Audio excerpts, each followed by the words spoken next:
Hello, ladies and gentlemen, and welcome to another episode of AK Prospecting. Our workstation is complete. Now we have a nice place to work and do our stuff and get it done. It's very sturdy.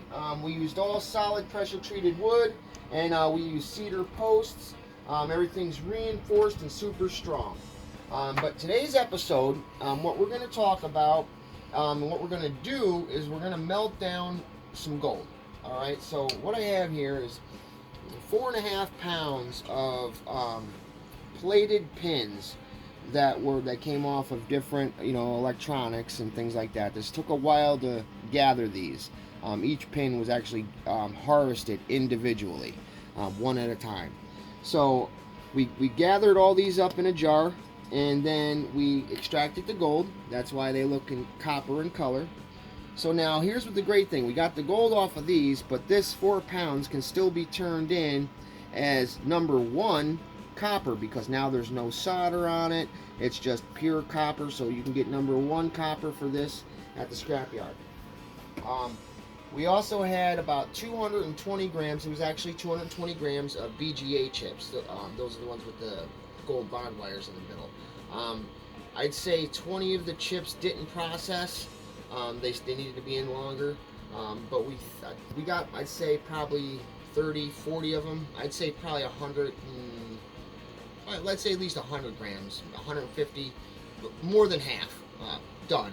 So we have that right here. If you can see that little gold blob right down there inside there, that's all gold bonding wires. So that's pure gold that can be melted right down, and all this other stuff around it is the gold that was recovered from the pins. So we're going to smelt that down and see what it looks like.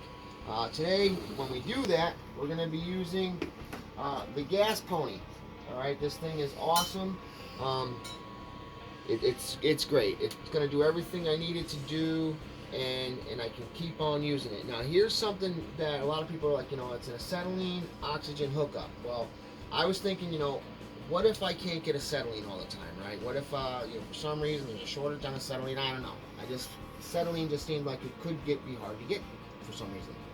So I wanted to have the option to use propane, right? So propane, you can go right down to your local store and get a tank for a few bucks.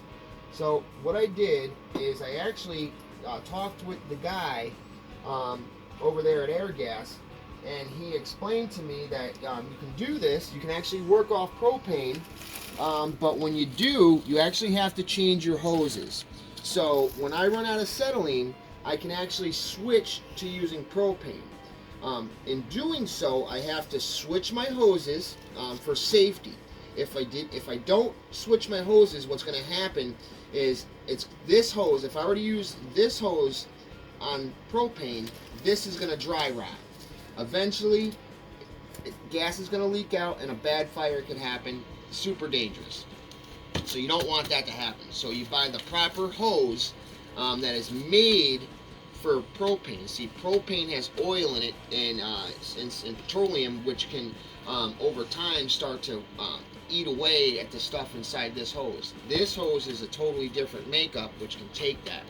So you won't have to worry about anything dangerous happening with this hose using propane. But you also need a couple other parts too, because you got to swap out your acceptor. You're going to need this piece here. There's the, if you can zoom in on that, just so if you need to get these pieces, guys, here's where you go. It's the Radner, and that's what it looks like. You need that guy there. Here's the hose you need if you do want to go propane. And here's this guy here. And this is what he looks like. And then we have, last but not least, the tip. The torch tip. Okay, now you need those things. So you need 1, 2, 3, 4 things total to go and do it with propane. But that's going to be for when we run out of acetylene. We're going to use the acetylene because we have it. So we got our acetylene hose, and we have all our acetylene parts and pieces. And what's great about the gas pony is it comes ready to go, except the tanks come empty. You're going to have to go get those swapped out for fresh tanks. Some people are like, whoa, my tanks were all nice and pretty. I personally didn't care. The gases is what I needed. I could care what the tanks look like. So this is all ready to go. We got our gas, we got our gold. Now it's just time to hook it all up and melt it down and see what we can recover. So we'll be right back. Hey guys, we're back. So I thought I had the camera on when we were running the melt. I did the melting process. I'm sitting there talking to you guys and all this and that, and it was all done, and I look over and I took a picture instead of hitting record. So I apologize, but the melt is done, and here is our finished product. We got, so we processed 4.5 pounds of pins, and we got a 5-gram button here. Put that on the scale for you. Turn that bad boy on. And here's what we got. 5 grams right on the nose.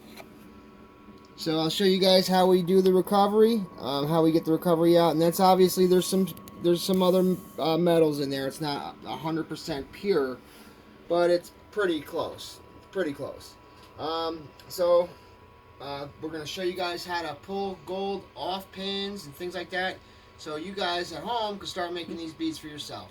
Thank you so much for tuning in, and we'll see you on the next one.